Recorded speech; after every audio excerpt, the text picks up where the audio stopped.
Hello बच्चों, उम्मीद है आप बहुत अच्छे होंगे और अपनी नीट की ज़बरदस्त तैयारी कर रहे होंगे।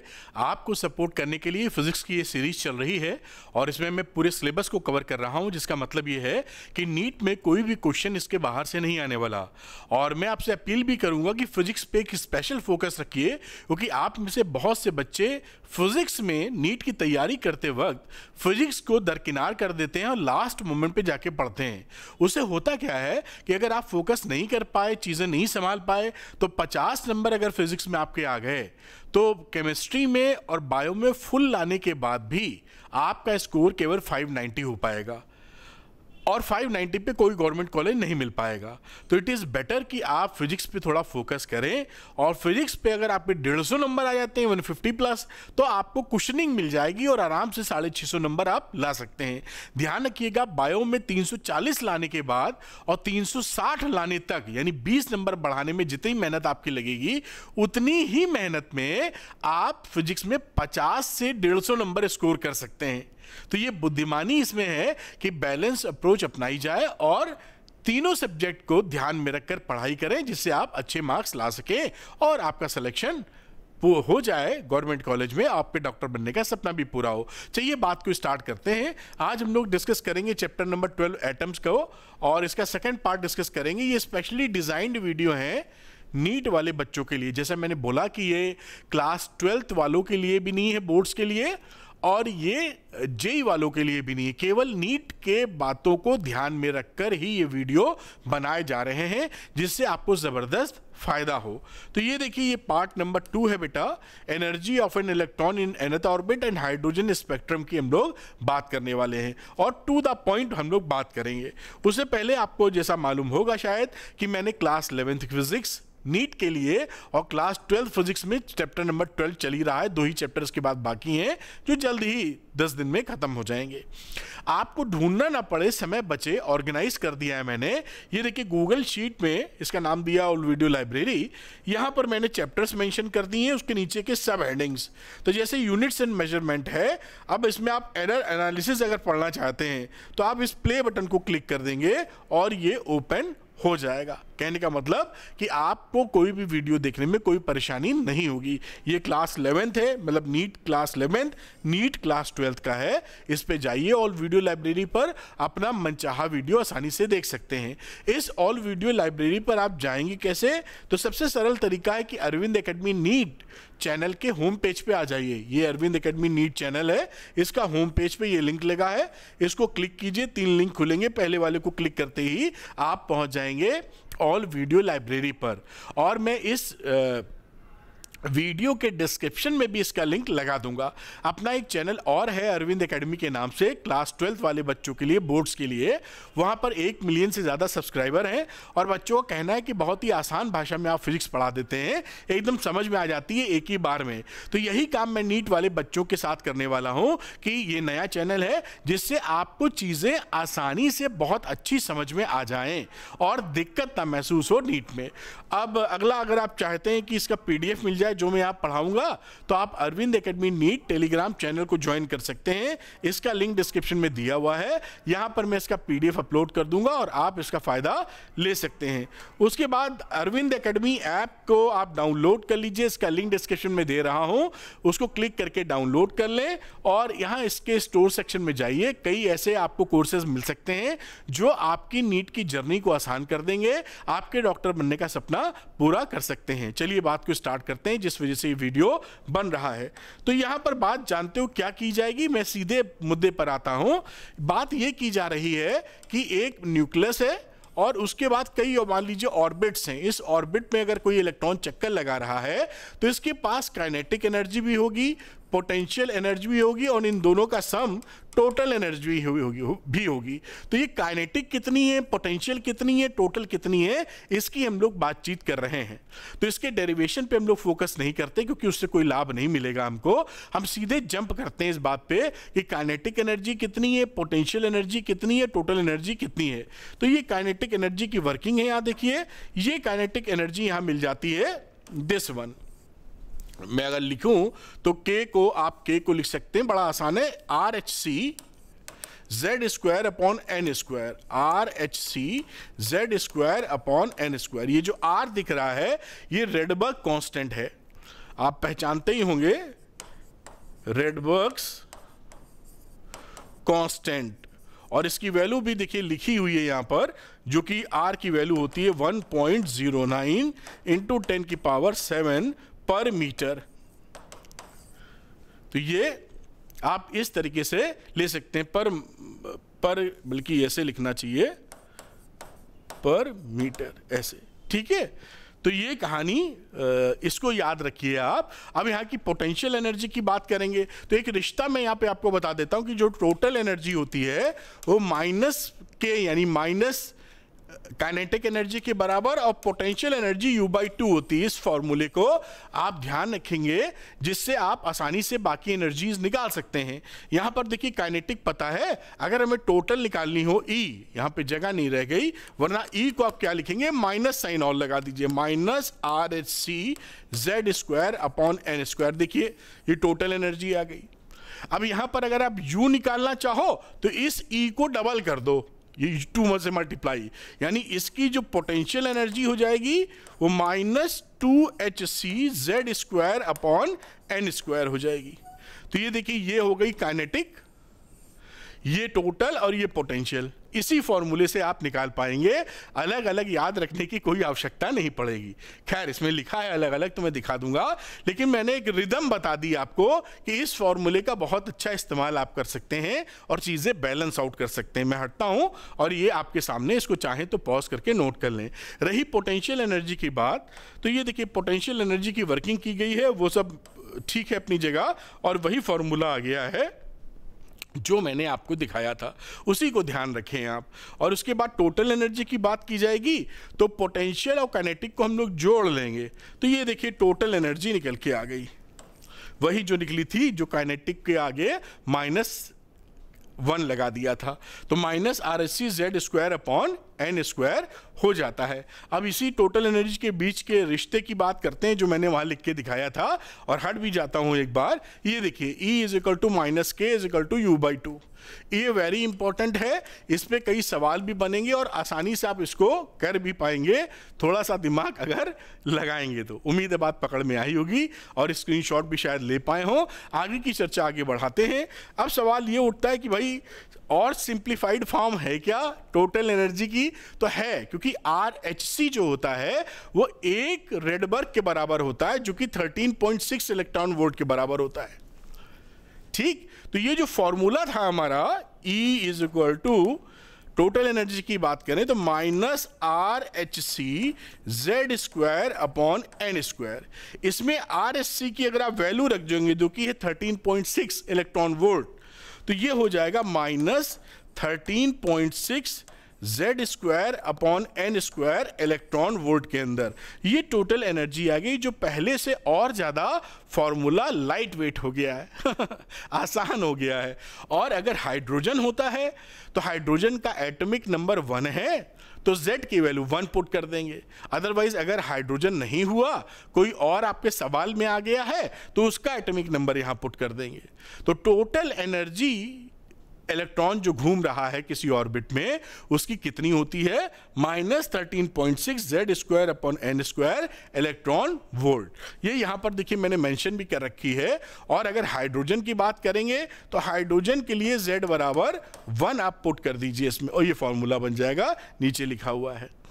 इसी से अगर आप चाहें पहले ऑर्बिट में कितनी है तो n = 1 पुट कर दीजिए, तो E1 की वैल्यू आ जाएगी -13.6 इलेक्ट्रॉन वोल्ट।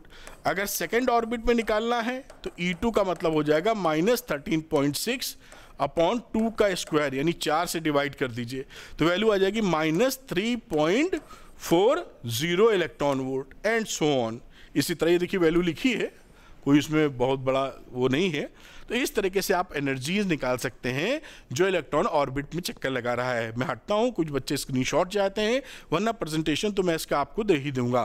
खैर आप बात ही समझ पाए होंगे। अगली बात देखते हैं जो इसके न्यूमेरिकल पे बेस्ड है, बहुत ही आसान। The ground state energy of hydrogen atom is -13.6 electron volt. What is the kinetic and potential energy of the electron in this state. ये ग्राउंड स्टेट एनर्जी है, यानी मैं E1 लिख देता हूं और इसकी वैल्यू कितनी दी है, ग्राउंड स्टेट एनर्जी है, तो E1 की वैल्यू -13.6 है। तो काइनेटिक एनर्जी, ये रिश्ता आप जानते ही है, ये तो काइनेटिक एनर्जी हो जाएगी -E के बराबर, E1 कह दो, तो -13.6 यानी 13.6 इलेक्ट्रॉन वोल्ट की काइनेटिक एनर्जी आ गई। पोटेंशियल बात करेंगे तो डबल ऑफ टोटल एनर्जी, इसको 2 से मल्टीप्लाई कर दीजिए और ये वैल्यू आ जाएगी -27.2 इलेक्ट्रॉन वोल्ट। ये देखिए आपका आंसर आ गया। कुछ भी कैलकुलेशन जैसी स्पेशल बात नहीं रही। मैं हटता हूं, इसको आप नोट कर सकते हैं। अगले क्वेश्चन को करते हैं इसी पर, जिससे कि क्लैरिटी और थोड़ी सी बढ़ जाए। ये देखिए, the total energy of electron in the ground state of the hydrogen atom is -13.6। Find the kinetic energy of an electron in the first excited state. आप ध्यान रखिएगा, आगे इसमें चर्चा की भी जाएगी। जब ग्राउंड स्टेट की हम बात करते हैं, ग्राउंड स्टेट, तो वो वैल्यू होती है n बराबर 1, और जब फर्स्ट एक्साइटेड की बात करते हैं तो उसकी वैल्यू होती है n बराबर 2। इसी तरह सेकेंड एक्साइटेड की बात करेंगे तो n बराबर 3 एंड सो ऑन।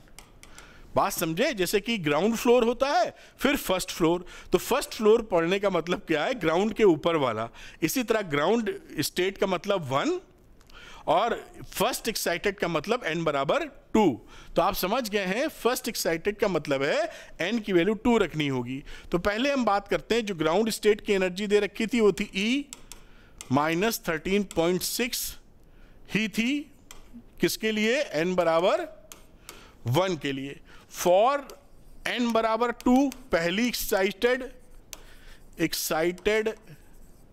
स्टेट, तो यहां पर इसको मैं E1 लिख रहा हूं, तो इसको मैं E2 लिख देता हूं, -13.6 अपॉन 2 का square, which is -13.4 electron volt.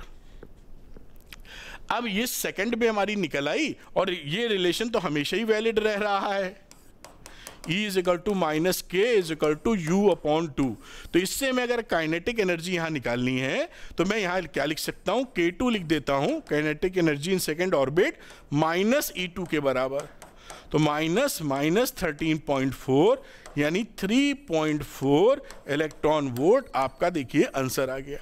बहुत ही आसानी से, कोई भी दिक्कत आपको नहीं लगेगी। थोड़ा सा ध्यान दे दीजिए, बस आप नोट कर लीजिए। एक और न्यूमेरिकल करते हैं जिससे आप बातों को पकड़ पाएं। अगला न्यूमेरिकल थोड़ा इंटरेस्टिंग है और थोड़ा कंफ्यूज कर सकता है आपको, लेकिन आराम से कर लेंगे। यहां लिखा हुआ है, find the kinetic energy, potential energy and total energy of electron in first and second orbit of hydrogen atom if potential energy in first orbit is taken to be 0। ये एक इंटरेस्टिंग लाइन है कि इन्होंने कहा है कि जो potential energy है वो पहली ऑर्बिट में 0 ले ली गई है, तब बताओ कि ये फर्स्ट और सेकंड ऑर्बिट में kinetic, potential and total energy के हालचाल क्या होने वाले हैं। तो देखिए यहाँ पे वर्किंग थोड़ी दिखाता हूँ। ये फॉर्मूला आप जान गए थे पीछे हाइड्रोजन एटम के लिए। ये हाइड्रोजन बोला है कि नहीं बोला है, नहीं बोला है तो भी हाइड्रोजन ले लेंगे, क्योंकि बाकी पता ही नहीं तो क्या करेंगे। तो हाइड्रोजन एटम यानी -13.6 upon n square electron volt, ये एनर्जी लेवल होता है। अब यहां बात करें n बराबर 1 के लिए, तो E1 अगर आप लिखोगे तो ये आ जाएगा -13.6 इलेक्ट्रॉन वोल्ट। इस समय इसकी जो काइनेटिक हो गई, माइनस हटा देते हैं, मतलब ये समझ लो, और जो पोटेंशियल हो गई डबल द एनर्जी इसकी 2 टाइम्स,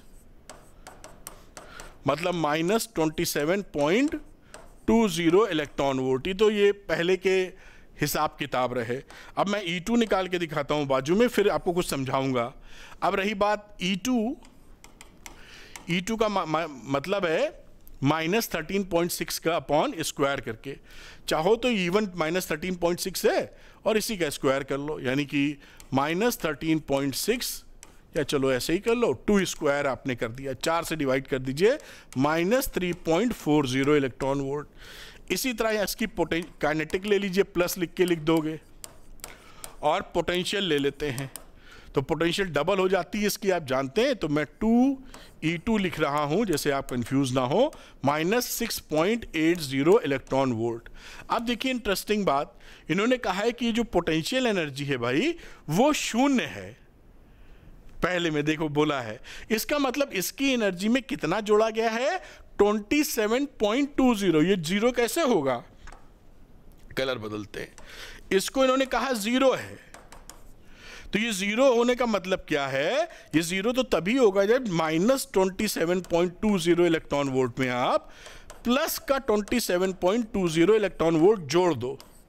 एनर्जी इतनी थी, लेकिन कह रहा है कि यहां पर पोटेंशियल एनर्जी पहली ऑर्बिट में जीरो है। Potential energy in the first orbit is taken to be zero. इसका मतलब है जो पोटेंशियल एनर्जी है वो 27.20 इसमें ऐड कर दी गई है, तो सेकंड वाले में भी ऐड कर दी जाएगी। काइनेटिक एनर्जी पे कोई फर्क नहीं पड़ेगा, लेकिन टोटल एनर्जी, क्योंकि पोटेंशियल एनर्जी बदल गई है इसलिए टोटल एनर्जी बदल जाएगी। अभी मैं करके दिखाऊंगा तो ज़्यादा पकड़ पाओगे। अब यहाँ पर देखिए मैं लिख देता हूँ, थोड़ा सा जगह थोड़ी कम दिख रही है लेकिन फिर भी ऑर्बिट कलर लेता हूँ वाइट, जैसे आपको चमकदार यहाँ दिखे।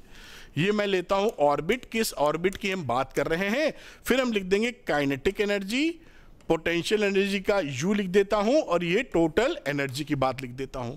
पहली ऑर्बिट की बात कर रहे थे हम लोग, तो काइनेटिक एनर्जी पहले के लिए कितनी थी? 13.60।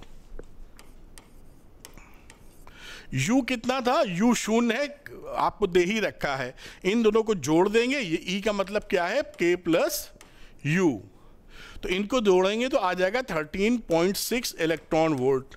ये सब इलेक्ट्रॉन वोल्ट में ही कहानी चल रही है, बात पकड़ पाए। सेकंड की बात करते हैं, सेकंड ऑर्बिट, तो सेकंड ऑर्बिट में 13.6 की जगह 3.40 आ गया है, और यहां पर जो आपकी जो पोटेंशियल एनर्जी है उसमें आप देखें तो 27.20 ऐड कर देना होगा आपको इसमें, तब क्योंकि वो ऐड किया है ना पोटेंशियल एनर्जी, तभी जीरो बना है। तो यहां पर -6.80 में 27.20 जब ऐड करोगे तो 20.40 आ जाएगा, और फिर इन दोनों को जोड़ दो तो ये 23.80 हो गया।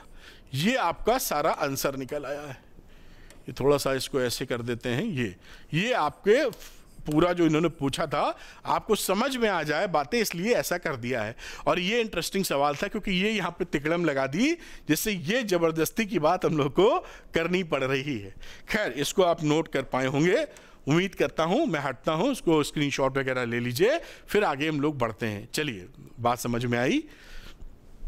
अब यहाँ पर एनर्जी ऑफ एटम की बात कर रहे हैं, तो ये बात पहले ही हम लोगों ने लिख दिया था कि जो एनर्जी ऑफ एटम हो जाएगा En, अगर nth ऑर्बिट में इलेक्ट्रॉन चक्कर लगा रहा है तो -13.6 Z² इलेक्ट्रॉन वोल्ट। इसको आप पकड़ के रखें, ये आपकी काफ़ी मदद करने वाला है। अब होता क्या है कि अगर होता ये है कि मान लीजिए कोई इलेक्ट्रॉन एक्साइट होकर अपनी नेक्स्ट हायर एनर्जी लेवल में चला गया, तो जब वो हायर से 10⁻⁸ सेकेंड तक ही वो वहाँ रह सकता है, इतने में वापस आ जाता है।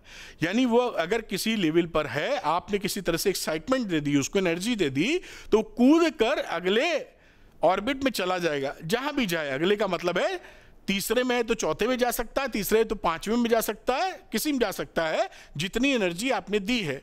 जब वो वहां चला जाता है तो फिर वहां से जो वापसी करता है वो 10⁻⁸ सेकेंड में वापसी कर लेता है। तो यहां पर ये बताने की कोशिश है कि हायर एनर्जी से लोअर एनर्जी में जब वो आता है तो एक फोटोन रिलीज कर देता है। आप ये समझें कि मान लीजिए एक ऑर्बिट था, आपको समझाने के लिए, इलेक्ट्रॉन एक्साइट होकर यहां चला गया, अब यहां से इलेक्ट्रॉन जंप करके वापस आ रहा है, तो एक फोटोन यहां पर निकाल देगा। E = hν लिख दीजिए, ठीक है, hν लिख देते हैं। और वो एनर्जी कितनी रिलीज करेगा, ये जो इलेक्ट्रॉन यहां से जंप करके वापस यहां आ रहा है, वो इससे निकाल सकते हो। ΔE 13.6 Z² 1/NF, मैंने N1 N2 किताबों में होता है, IF लिख दीजिए। कई टीचर IF लिखते हैं और कुछ बुक्स भी लिखती होंगी, मैंने देखा नहीं अभी तक। इससे आपको कंफ्यूजन नहीं रहता है। I मतलब इनिशियल, F मतलब फाइनल, तो N1 N2 में ये भी याद रखना पड़ जाता है कौन क्या है। तो ये कहानी कब की है, ये एमिशन ऑफ एनर्जी की है। जब आपका एब्जॉर्प्शन हो रहा होगा तो इसी का आप उल्टा कर सकते हैं, पॉजिटिव रखनी एनर्जी ऐसा समझ लीजिए आप, या नेगेटिव आ जाए तो नेगेटिव छोड़ दीजिएगा आप। जब एब्जॉर्प्शन हो रहा होगा तब, क्योंकि एनर्जी उस समय ले रहा होगा इलेक्ट्रॉन। अभी हम ये फॉर्मूला किसके लिए लिखे हैं कि इलेक्ट्रॉन हायर एनर्जी लेवल से लोअर एनर्जी लेवल में आया है और एक फोटोन उसने रिलीज कर दिया है। बात पकड़ लिए होंगे ऐसी उम्मीद है ना। जब हायर से लोअर में आया तो फोटोन निकाला है, तो ये फॉर्मूला है। अगर वो एनर्जी लेता लोअर से हायर में तो इसको या तो इंटरचेंज कर दो या आप माइनस आएगा तो माइनस छोड़ दो, इसमें कोई समस्या नहीं है, अंडरस्टैंडिंग होनी चाहिए बस। तो डेल्टा ई की वैल्यू हो गई 13.6 Z square 1/NF square minus 1/NI का स्क्वायर। यहाँ NI की वैल्यू NF से बड़ी है। कहने का मतलब अगर NI हमारा 3 है तो NF हमारा 3 से छोटा है यानी 2 है, NF फाइनल। तो बड़ी ऑर्बिट संख्या से कम ऑर्बिट में ये आ रहा है। जो सीरीज आप बोलते हैं ना, लेमन बामर पास्टन ब्रैकेट फुंड, ये सब उसमें ये फॉर्मूला एज इट इज लगा देंगे आप, कोई समस्या नहीं है। तो emission of energy of photon ये आप यहाँ पर सीख पाए होंगे और मैंने एक्सप्लेनेशन भी आपको दिया। खैर, अब आगे की बात, इस फॉर्मूले को याद रखें एनर्जी के लिए और इसी को आगे बढ़ाते हैं। एच न्यू वगैरह लैम्डा लिखते हैं, लैम्डा के फॉर्म में लाने की कोशिश है। वहाँ एनर्जी थी, अब वेवलेंथ की बात की जाए तो ये देखिए वेवलेंथ के फॉर्म में ये फॉर्मूला है। 1/λ को वेव नंबर भी कहते हैं, जिसे आप ऐसे करके भी लिखते हैं, दिस इज वेव नंबर। तो ये कहीं वेव नंबर पूछे तो 1/λ समझेंगे, इसलिए बोल रहा हूं। तो 1/λ is equal to Z square into R है रेडबर्ग कांस्टेंट 1.09 वाला इंटू 10⁻⁷ वाला, और 1/NF square minus 1/NI square. तो ये फॉर्मूला लैम्डा के लिए काफ़ी अहम है, वहीं से निकला है। और एनर्जी वाला फॉर्मूला उधर जो लिखा था वही एनर्जी वाला है। उसी एनर्जी वाले में पुट सेम फॉर्मूले हैं। एनर्जी वाले में देखिए यहाँ पर, ये देखिए एनर्जी वाला है। अब इसमें एनर्जी आप जानते हैं क्या होती है, एच न्यू के बराबर, या आप लिख दीजिए HC/λ। तो बस HC/λ पुट कर दीजिए, 1/λ बचा, HC इसके पास चला गया अपॉन करते हुए, वही वैल्यू वहाँ लिख दी जाती है और फिर वो रेडबर्ग कांस्टेंट में तब्दील हो जाता है। आगे पहुंच गए लगता है, यहाँ पर रोक देना चाहिए। ये Z स्क्वायर इंटू R करके ये फॉर्मूला बन गया, उसको याद रखिएगा और पिछला वाला भी याद रखिएगा, दोनों काम के फॉर्मूले हैं। R है रेडबर्ग कांस्टेंट, जैसा आप समझ रहे हैं यहाँ पर। अब आगे चलते हैं, लिखा है energy level for hydrogen atom. तो एनर्जी लेवल के लिए जैसे बात की थी कि अगर फर्स्ट में है Z बराबर 1 ले लिया और पहली एनर्जी लेवल था -13.6 -13.6/n स्क्वायर, तो n स्क्वायर की जगह n बराबर 1 डाल दिया। फिर n बराबर 2 डाल दोगे तो ये मिल जाएगा -3.4 इलेक्ट्रॉन वोल्ट करके। इसी तरीके से आगे मिलता चला जाएगा। अब यहाँ कुछ बातें हैं जो मैंने हाईलाइट की हैं, जो मैं आपको समझा भी देता हूँ। जैसे लिखा है lowest state of an atom. Lowest state का मतलब है ग्राउंड स्टेट। तो ग्राउंड स्टेट में क्या होता है, वो n बराबर 1 पर होता है इलेक्ट्रॉन, तो उसकी टोटल एनर्जी कितनी बनेगी, 13-13.16 इलेक्ट्रॉन। तो lowest state of an atom या ग्राउंड एनर्जी लेवल क्या बना, -13.6 इलेक्ट्रॉन वोल्ट। एक हाइड्रोजन एटम की हम बात कर रहे हैं। अगली बात आती है आयनाइजेशन एनर्जी। तो अगर हम ये बोलें कि अगर कोई एटम ग्राउंड स्टेट में था, ग्राउंड स्टेट होने का मतलब क्या है, n बराबर 1 पे था और उस समय उसकी एनर्जी थी -13.6 इलेक्ट्रॉन वोल्ट।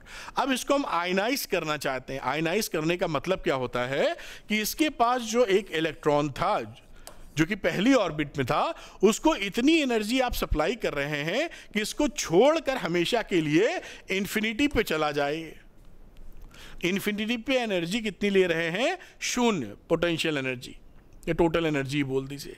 तो ये कहाँ क्या छोड़ के चला जाए, इंफिनिटी चला जाए, हमेशा के लिए छोड़ जाए। तो हमेशा के लिए छोड़ेंगे और यहाँ पर हम एनर्जी जानते हैं कि E बराबर 0 लेना है, तो उसको इतनी ही एनर्जी हमको देनी पड़ेगी।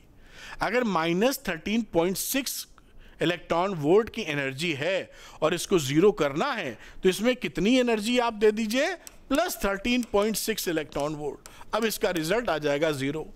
बात समझ में आई आपको कि अगर ग्राउंड स्टेट में कोई हाइड्रोजन एटम है, उसको 13.6 इलेक्ट्रॉन वोल्ट की आप एनर्जी दे देंगे तो वो आयनाइज हो जाएगा, यानी जो इलेक्ट्रॉन है वो हमेशा के लिए छोड़कर चला जाएगा। कहाँ चला जाएगा? हम लोग मानते हैं फिजिक्स में इन्फिनिटी पे चला जाएगा, फिर लौटेगा नहीं वहां से, वो आयनाइज हो गया इसी को, क्योंकि जब ये इलेक्ट्रॉन इसको छोड़ के निकलेगा तो इस वाले पूरे चार्ज के ऊपर इलेक्ट्रॉन जा चुका है, तो एक प्लस चार्ज इसके ना होने की वजह से आयनाइजेशन हो जाएगा। यही बात देखिए यहां पर लिखी है कि ये एक लॉजिक दे दिया कि आयनाइजेशन एनर्जी क्या होगी। अब मान लीजिए कोई भी एक्साइटेशन की एनर्जी पूछ रहे हैं, तो एक्साइटेशन की एनर्जी का मतलब है कि वो अभी किस लेवल पे था और नेक्स्ट किस लेवल पे जाना चाहता है। उन दोनों एनर्जी के बीच का डिफरेंस आप उसको मुहैया करा दीजिए, यानी दे दीजिए, वो नेक्स्ट एनर्जी लेवल में चला जाएगा। कहने का मतलब है कि आप एनर्जी लेवल 2 पर हैं, 3 पे जाना चाहते हैं, तो 2 से 3 के बीच का जो गैप है वो आपको मिल जाए तो आप चले जाएंगे, बस इतनी सी बात है। तो यहां पर देखिए लिखा है कि अगर E1 से E2 जाना चाहते हैं, है ना, पहली ऑर्बिट से इलेक्ट्रॉन दूसरी ऑर्बिट जाना चाहता है, फर्स्ट एक्साइटेड स्टेट में जाना चाहता है, तो आपको E2 माइनस E1 कर दीजिए और ये वैल्यू 10-2 इलेक्ट्रॉन वोल्ट आपको मिल जाएगा। यानी किसी इलेक्ट्रॉन को जो ग्राउंड स्टेट में है एटम, उसको 10.2 इलेक्ट्रॉन वोल्ट एनर्जी देंगे तो फर्स्ट एक्साइटेड स्टेट में चला जाएगा। इससे कम एनर्जी आप देंगे तो वो फर्स्ट एक्साइटेड स्टेट में नहीं जा पाएगा, क्योंकि ये एनर्जी लेवल का क्वांटाइजेशन है। यानी यहां पर आप हैं, सीढ़ी चढ़नी है, तो आपको इतना एनर्जी मिले कि आप खड़े हो सकें इस पे। इतनी ही एनर्जी मिली तो आप यहां जाके वापस आ जाएंगे, मतलब जाएंगे नहीं, आपको इतनी एनर्जी चाहिए, है ना। एनर्जी लेवल का क्वांटाइजेशन है, क्योंकि आप जान ही रहे थे कि बोर साहब बता गए थे एंगुलर मोमेंटम का क्वांटाइजेशन, तो वहीं इलेक्ट्रॉन रह सकता है जहां h/2π का इंटीग्रल मल्टीपल है। यानी जो ऑर्बिट्स हैं वो एक फिक्स ऑर्बिट्स है, मनचाही ऑर्बिट नहीं ले सकता इलेक्ट्रॉन, और फिक्स ऑर्बिट की वजह से उसके फिक्स्ड एनर्जी लेवल्स है, तो मनचाहा एनर्जी लेवल वो नहीं रख पाएगा, 2 सीढ़ियों के बीच में लटक नहीं सकता है। लैडर देखें ना सीढ़ी, तो एक डंडे के बाद दूसरा डंडा चढ़ना पड़ेगा, उसके बीच में आप नहीं रह सकते हैं इलेक्ट्रॉन साहब। तो ये आप यहां पर समझ पाए होंगे मेरे ख्याल से। यही एनर्जी लेवल यहां पर देखिए बना के आपको दिया गया है समझाने के लिए। ये ग्राउंड लेवल है, फिर फर्स्ट एक्साइटेड स्टेट या n बराबर 2, ये 3-3.40 वही वाला फॉर्मूला लगा के निकला है सब। En बराबर -13.6 upon n square electron volt. ये देखिए 1 2 ऐसे करते, फिर ये 0 एनर्जी लेवल, 0 का मतलब है इन्फिनिटी पहुंच गया है। तो जितना ज़्यादा दूर जाता जाएगा उसकी एनर्जी उतनी बढ़ेगी, क्योंकि ये माइनस में चल रहा है। तो 0 इज ग्रेटर देन -13.6, आप जैसा समझ पाए होंगे। और भी कुछ गहराइयों वाली बात करेंगे, उससे पहले शायद कुछ न्यूमेरिकल है, इसको मैं करके आपको दिखाता हूं, जिससे पकड़ बन जाए कि ये जो बातें बोली गई वो किस तरह से सवालों में इस्तेमाल की जा सकती हैं।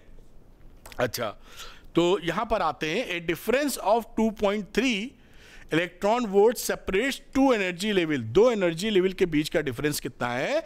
2.3 इलेक्ट्रॉन वोल्ट। ये लिखी लो लगे हाथ। तो ये वैल्यू हो गई 2.3 इलेक्ट्रॉन वोल्ट। इसको जूल में चेंज करने की आवश्यकता पड़ेगी। 2.3 इंटू 1.6 इंटू 10 की पावर -19 जूल। ठीक है। What is the frequency of radiation emitted when the atom make a transition from the upper level to the lower level? Upper level से लोअर लेवल जाएगा तो इतना एनर्जी निकालेगा। उसका क्या पूछा है? फ्रीक्वेंसी पूछा है, इस एनर्जी के तहत फ्रीक्वेंसी। तो ये बड़ी अच्छी बात है। ये एनर्जी हो गई E बराबर एच न्यू के बराबर फोटोन देगा, और ये बराबर डेल्टा E के है, यानी E2 माइनस E1 के है। तो यहां पर न्यू की वैल्यू कितनी हो गई? Delta E upon H. Delta E ऊपर से लिख दो, 2.3 इंटू 1.6 इंटू 10 की पावर -19, और h है प्लैंक्स कांस्टेंट 6.62 इंटू 10 की पावर -34। अब इसको आप सॉल्व कर लीजिए। 0.559 इंटू 10 की पावर 15 हर्ट्ज आपका आंसर आ जाएगा, जिसे आप अप्रॉक्सीमेटली 5.6 इंटू 10 की पावर 14 हर्ट्ज आप कहने में हिचकिचाएंगे नहीं। ये आंसर हो गया। इसको ध्यानपूर्वक देख लीजिए, कोई भी मुझे नहीं लगता कि किसी प्रकार का संदेह इसमें आपको होगा। चलिए एक कदम आगे चलते हैं और समझने का हम लोग प्रयास करेंगे इसमें। तो ये रही नेक्स्ट कहानी की बात, आगे समझते हुए बढ़ रहे हैं। लिखा है determine the wavelength of the radiation required to excite the electron in lithium plus ion from the first to third orbit। पहली से तीसरे ऑर्बिट में हम लोग जाने की बात कर रहे हैं। तो पहले से तीसरे ऑर्बिट में जाने की बात देखिए कैसे होगी। लिथियम जो प्लस होता है, इसका एटॉमिक नंबर होता है बेटा 3। तो पहले तो ये अंदाजा रहे, और यहां पर जो इनिशियल लेवल है वो है पहली, और जो फाइनल है वो है थर्ड ऑर्बिट। ठीक, तो 1 लेमडा पूछ लगा देते हैं, वेवलेंथ की बात कर रहे हैं, तो 1 lambda is equal to Z square into R 1 n final minus n initial, जो फॉर्मूला हमने लिखा था। अब यहां पर देखिए क्या है कि उसको हम एक्साइट कर रहे हैं, तो निगेटिव वैल्यू आएगी। यहां पर हम दे रहे हैं, हमने तो एमिशन वाली वैल्यू निकाली थी, उस माइनस साइन को आप इग्नोर कर दीजिए या इसको पलट के लिख लीजिए। आप समझ तो रहे हो ना, एटम को एनर्जी दे रहे हो। हमने ये फॉर्मूला किसके लिए लिखा था, एनर्जी निकल रही है, तो इस फॉर्मूले को चाहो तो यही रहने दो, यही रहने दोगे तो माइनस आएगा, इग्नोर कर देना माइनस, या इस फॉर्मूले में यही पलट दो। तो पलटने में मैं पलट ही देता हूं, चलो, जैसे आपको कंफ्यूजन माइनस प्लस का ना आ जाए। तो ये था आपका एमिशन का एनर्जी, और एब्जॉर्प्शन करेगा ये, तो 1 lambda is equal to Z square R, और इसको पलट दीजिए NI square minus 1 NF square. ये एब्जॉर्प्शन का है भाई, वो कितनी एनर्जी एब्जॉर्ब करेगा, स्क्वायर है ये। अब इसमें वैल्यू रख दीजिए, तो ये हो गई value Z square R, Z की वैल्यू पता है 3 है, इंटू आर 1 इनिशियल कितनी थी 1, और बाद में आई 3। तो यहां पर इसको सॉल्व कर लीजिए, ये वैल्यू 9 आर आ गई, और ये एलसीएम आ जाएगा 9, ये हो जाएगा 1 है, तो भैया 9 माइनस 1, 8/9, 9 से 9 कट गया, 8 आर आ रहा है, 8 आर। उम्मीद है बात समझ पाए होंगे। तो यहां से अगर आप लेके चलें तो 1 lambda is equal to 8 R, तो लेमडा की वैल्यू कितनी हो गई 1/8 आर, मतलब 1/8 इंटू 1.09 इंटू 10 की पावर 7। ये करीब इसको सॉल्व करेंगे तो 0.114 इंटू 10 की पावर -7 आ जाएगा। तो लेमडा को आप लिख सकते हैं 11.4 नैनोमीटर। ये देखिए आपका आंसर आ गया है, और इस तरह ये सवाल आप बना सकते हैं बिना किसी हिचक के। उम्मीद है आप समझ पाए होंगे, इसको नोट कर लीजिए, ये सारी बातें बड़ी इंटरेस्टिंग है। एक सवाल और कराता हूं मैं आपको, मैंने काफ़ी सवाल मैं आपको करवा रहा हूं जिससे पूरा फंडा आपको क्लियर हो जाए, ये नहीं कि पढ़ाए जा रहा हूं केवल, काफ़ी भर के सवाल। चलिए अगला देखते हैं हम लोग। लिखा है hydrogen atom initially in the ground state, ground level का मतलब n बराबर 1 पर है, एब्जॉर्ब्स ए फोटोन, इसने एब्जॉर्ब कर लिया है, which excites it to the n बराबर 4 level, determine the wavelength and frequency of the photon. तो एब्जॉर्ब किया हुआ है इसने, तो एच न्यू की वैल्यू हो जाएगी डेल्टा ई के बराबर, which is E4 minus E1, जितनी एनर्जी एब्जॉर्ब की है। अब En की बात कर लें हम लोग तो -13.6 अपॉन n स्क्वायर होता है, और n बराबर 4 की बात करें क्योंकि ये कहाँ तक है, 4 चौथे लेवल तक है, टू द n बराबर 4 लेवल, तो n बराबर 4 पुट कर दीजिए, तो E4 की वैल्यू कितनी आएगी -13.6 अपॉन 4 का स्क्वायर, जो कि 16 है, तो 16 से डिवाइड करेंगे, -0.85 इलेक्ट्रॉन वोल्ट आपका आ गया। अब यहाँ पे देखिए E1 कितना था, E1 जो था n बराबर 1 पे वो था -13.6 इलेक्ट्रॉन वोल्ट, ये E1 है और ये E4 है। तो एच न्यू की वैल्यू क्या रही, यहीं लिख देता हूँ, एच न्यू बड़ी एनर्जी में से आप घटा दीजिए पॉजिटिव लेते हुए 0.85, माइनस 13.6 और ये वैल्यू आ जाएगी आपकी 12.75 इलेक्ट्रॉन वोल्ट। यहां से आप न्यू निकाल लीजिए, न्यू की वैल्यू हो गई 12.75 इलेक्ट्रॉन वोल्ट, उसको जूल में कन्वर्ट कर लीजिए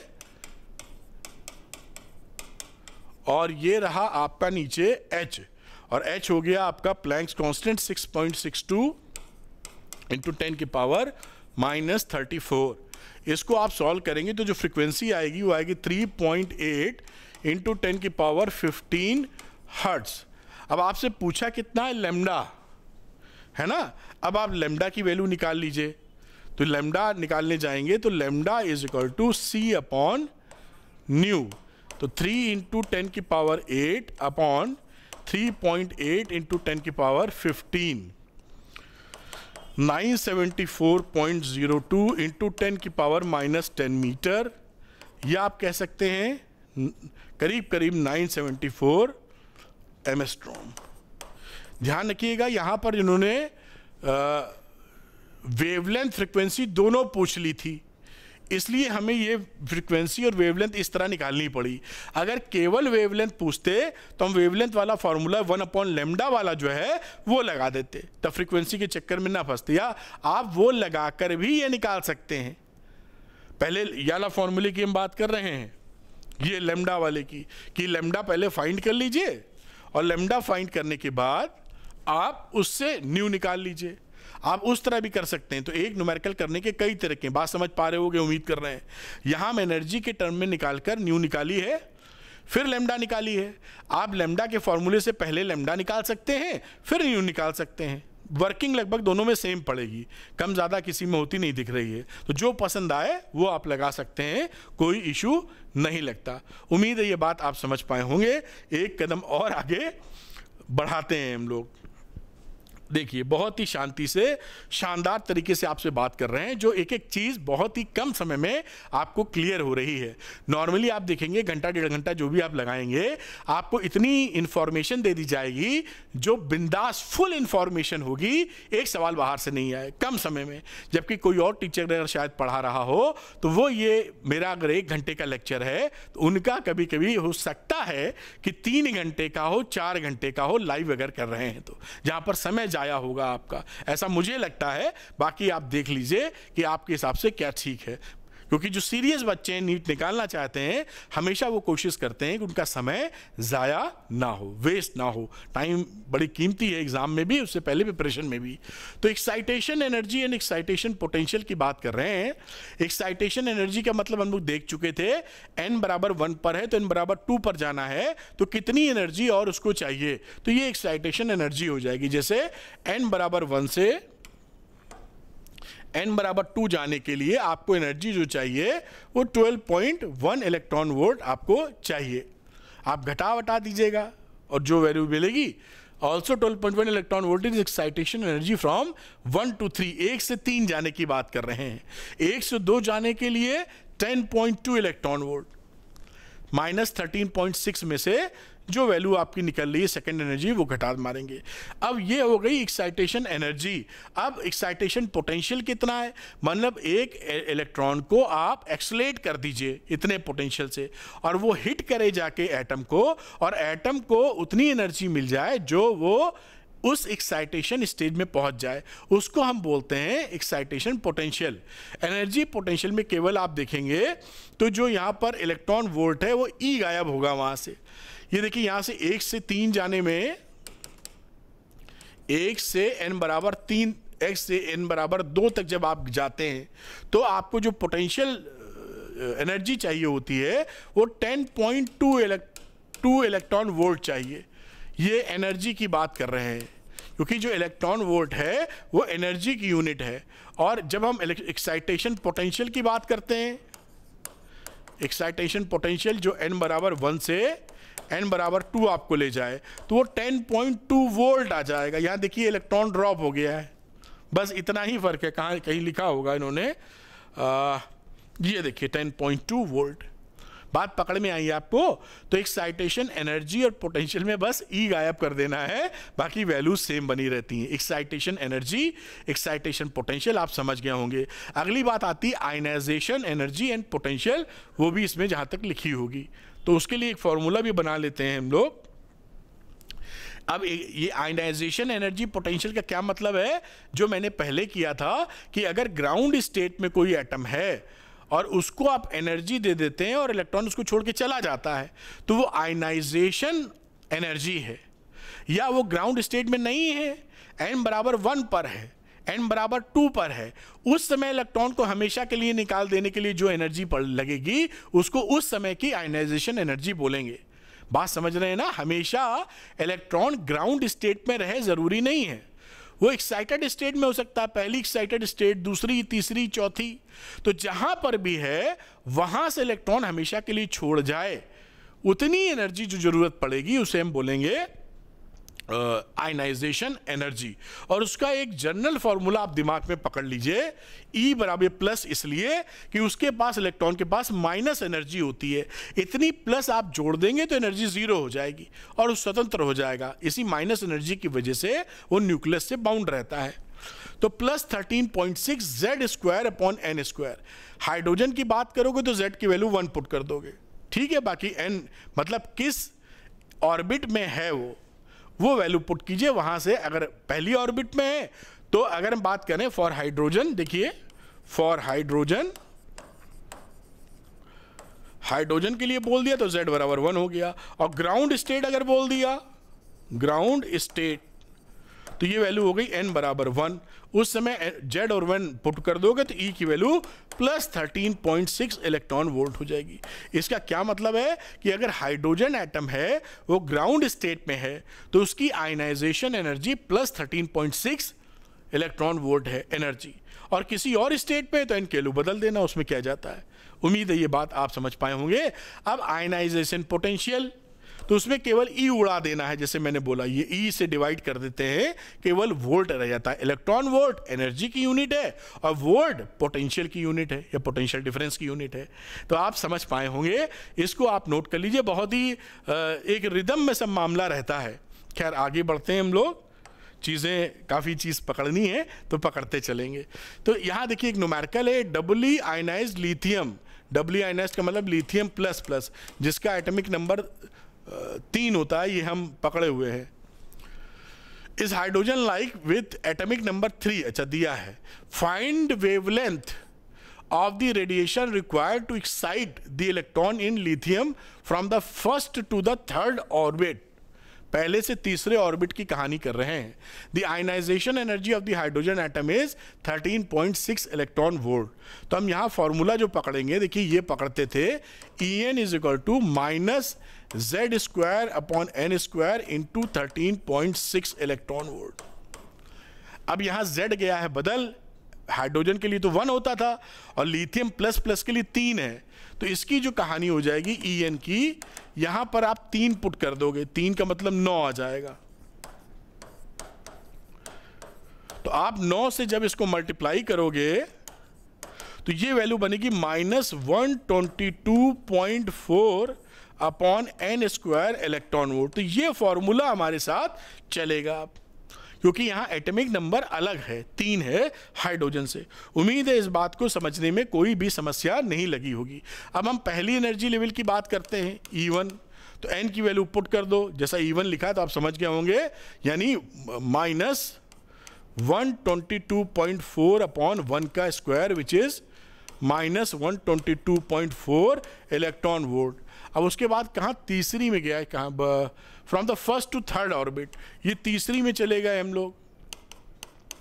122.4 अपॉन 3 का स्क्वायर, तो 9 से डिवाइड करेंगे, आ जाएगा माइनस 13.6 इलेक्ट्रॉन वोल्ट एनर्जी। तो एनर्जी का डिफरेंस क्या रहा, मैं यहाँ पे थोड़ा सा कलर बदल लेता हूँ। डेल्टा ई की बात करते, ज़्यादा में से कम घटा दो, दिमाग लड़ाने की कोई ज़रूरत नहीं है। माइनस माइनस छोड़ के 122 में से 13.6 घटा दो। तो आप जब घटाओगे, मतलब जैसे भी घटाओ, E3 माइनस E1 भी कर सकते हो। ज़्यादा एनर्जी में से, ये ज़्यादा मतलब माइनस में ये ज़्यादा हो गई, ज़्यादा में से कम घटाना है, तो ये वैल्यू आ जाएगी दोनों को सब्सट्रैक्ट करने के बाद 108.8 इलेक्ट्रॉन वोल्ट। इतना एनर्जी का डिफरेंस मिला। पूछ रहा है कि क्या निकालने की बात कर रहा है, फाइंड द वेवलेंथ। अच्छा, लैम्डा निकालना है, तो लैम्डा निकालने के लिए करस्पॉन्डिंग वेवलेंथ क्या रही, करस्पॉन्डिंग लैम्डा। तो लैम्डा की वैल्यू आप सीधे निकाल सकते हैं, जैसा आपने याद कर रखा होगा, 12400 या 12375 upon energy in electron volt. पहले मैंने सिखाया है, ये कई किताब में 12375 रहता है, कई किताब में 12400 रहता है, तो किसी से भी आप निकाल दें, थोड़ा बहुत फर्क पड़ेगा, दोनों ही प्रॉपर तरीके से यूज किए जाते हैं। तो यहां पर ये एक शॉर्टकट सा फार्मूला आ जाता है, और ये आंसर जो आता है ये एंगस्ट्रॉम में आता है। तो 12375,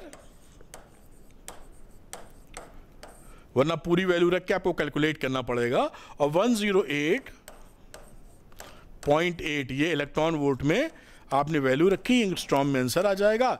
इसको सॉल्व कर लिया गया तो 113.74 एंगस्ट्रॉम आपका आंसर हो गया है। तो उम्मीद है ये बात आप सीख पाए होंगे, इसको नोट कर लीजिए, बड़ा अच्छा सवाल है, और ऐसे सवालों के लिए आपको जानकारी होनी ज़रूरी है, वरना सीधे हाइड्रोजन हाइड्रोजन रटे रहते हैं, जेड को इंट्रोड्यूस नहीं कर पाते हम लोग। तो इसको आप पकड़ लीजिए, 100% आपको इससे फ़ायदा होकर रहेगा। बड़ी अच्छी बात है। आगे की चर्चा को बढ़ाते हैं हम लोग। अब आगे की बात देखिए, जो हमारे स्पेक्ट्रम होते हैं वो दो प्रकार के होते हैं, एक अब्जॉर्प्शन स्पेक्ट्रम, एक एमिशन स्पेक्ट्रम। तो एमिशन स्पेक्ट्रम कैसे अचीव किया जाता है कि एक वैक्यूम ट्यूब ले लेते हैं और लो प्रेशर गैस रख लेते हैं उसमें, जिसका भी स्पेक्ट्रम हमको मान लीजिए हाइड्रोजन है, तो हाइड्रोजन का बहुत ही लो प्रेशर पे ले जाते हैं उसको, और लो प्रेशर पे ले जाकर उसमें हम एक वायर डाल के या करंट उसके अंदर फ्लो कराते हैं, जिससे उसके एटम्स एक्साइट होते हैं और पीछे हम उसके लगा देते हैं ब्लैक स्क्रीन। तो एक्साइट होकर वो एमिट करते हैं फिर फ्रीक्वेंसीज। तो ब्लैक स्क्रीन पर हमको व्हाइट कलर की एक उसके पैचेस मिलते हैं, पैचेस कह लीजिए, या हाइड्रोजन के लिए तो लाइन मिलेगी, तो लाइन मिलते हैं, तो उसको जो फोटो हमको मिलती है ब्लैक कलर पर, उसको बोलते हैं एमिशन स्पेक्ट्रा। इसी का दूसरा होता है एब्जॉर्प्शन स्पेक्ट्रा।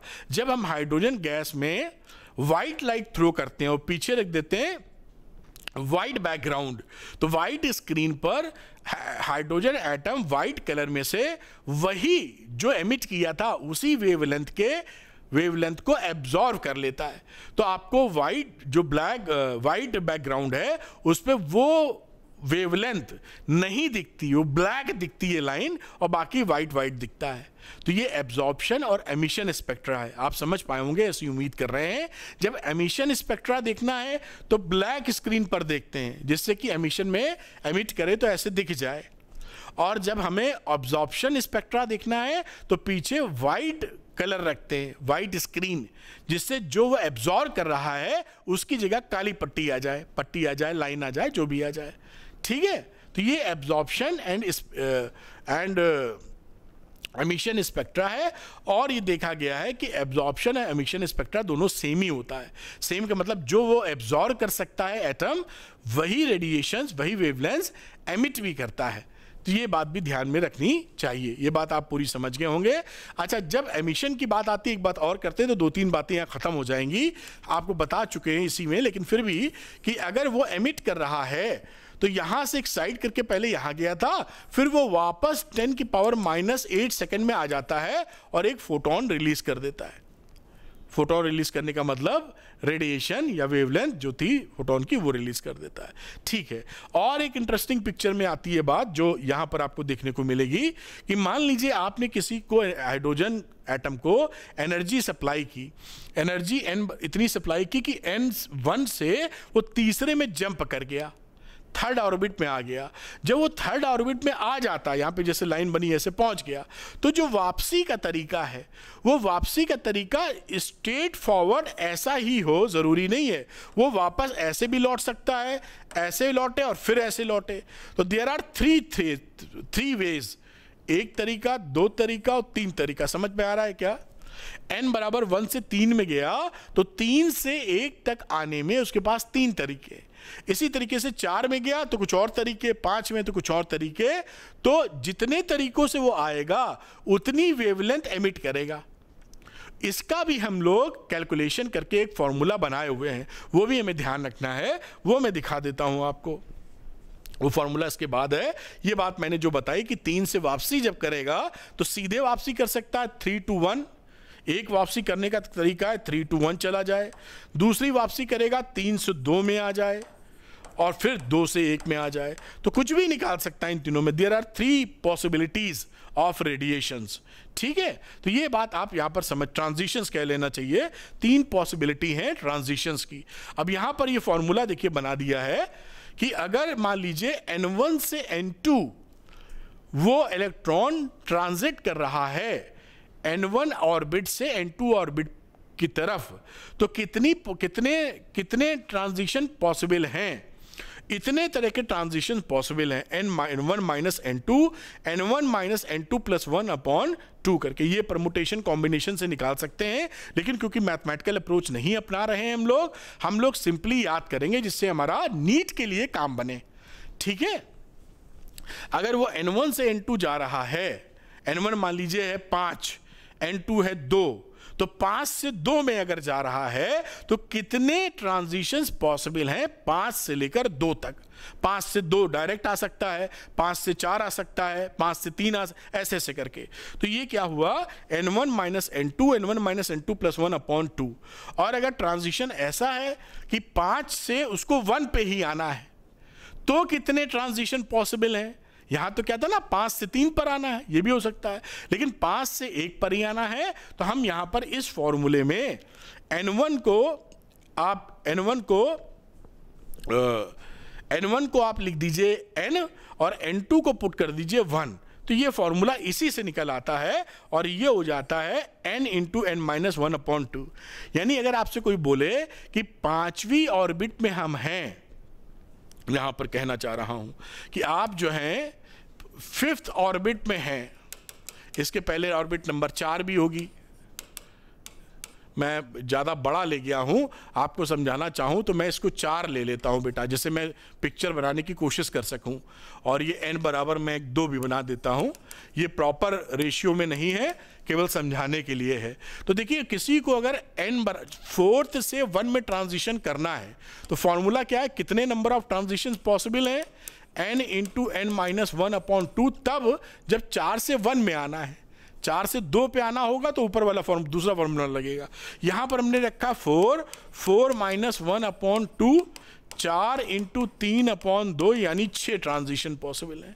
क्या इसमें 6 ट्रांजिशन पकड़ में आएंगे? तो आंसर है आना ही होगा, तभी तो फॉर्मूला बना है। 4 से आ जाओ आप इधर सीधे, और ऐसा हो सकता है कि इससे इधर आओ, एक पीछे चलते रुको, वापसी कर लेते हैं इसकी। एक हो सकता है यहां से यहां आओ, फिर हो सकता है यहां से आओ। तो 3 तो ये हो गए। ले देखिए, अब यहां से पहुंचे हो तो यहां से यहां भी जा सकते हो, यहां पहुंचे हो तो यहां से यहां भी जा सकते हो, और एक और बच रहा है जो यहां से यहां भी जा सकते हो। तो 1 2 3 4 5 6, ये 6 ट्रांजिशन देखिए पॉसिबल हो गए। इसमें थोड़े अगड़म बगड़म से बना दिए हैं मैंने, लेकिन समझाने का प्रयास था कि ये फॉर्मूला जो निकाल रहा है वही यहां पर ट्रांजिशंस आपको दिख रहे हैं। चाहिए तो नाम दे दीजिए, 1 2 3 4 5 6, ये 6 ट्रांजिशन पॉसिबल है कि चौथी से 1 पे चले गए, और फिर चौथी से 2 पर चले गए, चौथी से 3 पर चले गए, और चौथी से फिर चौथा छोड़ो तीसरा पकड़ लेना चाहिए। इसका सही तरीका क्या होता है, क्योंकि आप किस तरीके से भूले ना, ये पकड़ने के लिए क्या कर सकते हैं आप, मैं इसको मतलब ये बनाने को तो आपको आएगा नहीं, तो उसको मैं नहीं बता रहा हूं। जहां डिस्क्रिप्टिव क्वेश्चन हो वहां बताने लायक है तो आप सीधे निकाल लीजिएगा, क्योंकि अगर मैं सिखा भी दूंगा बनाना तो आपको बनाना नहीं है इसको। खैर चलिए, तो यहां पर इस फॉर्मूले से आप झट से निकाल सकते हैं। चलिए, अगला सवाल इसी पर बेस्ड है, उसको मैं करके आपको दिखाऊंगा। यहां पर Monochromatic radiations of wavelength X is incident on a hydrogen sample in ground state. Hydrogen atoms absorbs a fraction of light and subsequently emit radiations of 10 different wavelength.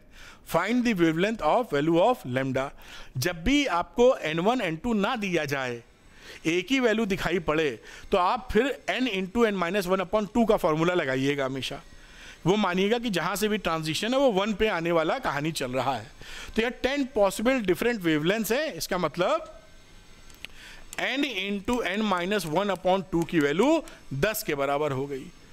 और अब वैल्यू पुट कर देते हैं यहाँ पर, तो ये वैल्यू हो गई क्या बोला था, यही तो है ना, एमिट 10 डिफरेंट वेवलेंथ्स। ये इनके इतनी लाइंस एमिट होगी। अब यहाँ से आप निकालने की कोशिश, अभी हम लोग सॉल्व करेंगे इसको, फर्दर निकाल ही लें क्योंकि इसकी ज़रूरत के बिना काम बनेगा नहीं। तो ये हो गया n स्क्वायर माइनस n बराबर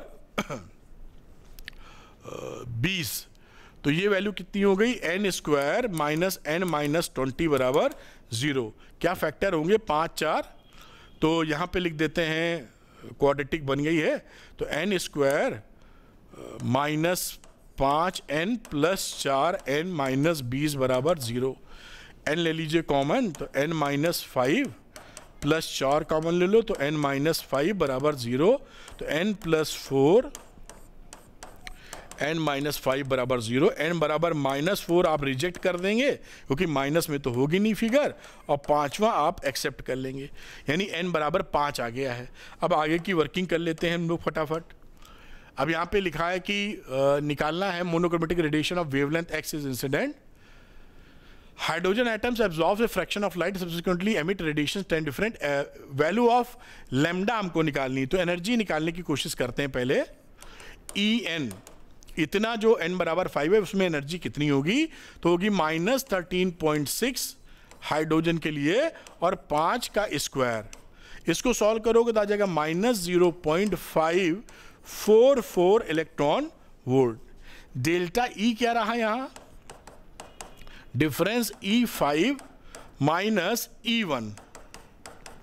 इसको घटा उठा लीजिए, माइनस 0.544 माइनस 13.6, और इसको जब घटाओगे तो आ जाएगा 13.06 इलेक्ट्रॉन वोल्ट। अब फिर लैम्डा वाली बात आ गई, तो कोरस्पॉन्डिंग लैम्डा, तो लैम्डा की वैल्यू 12375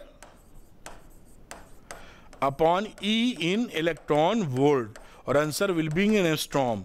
तो 12375 अपॉन 13.06।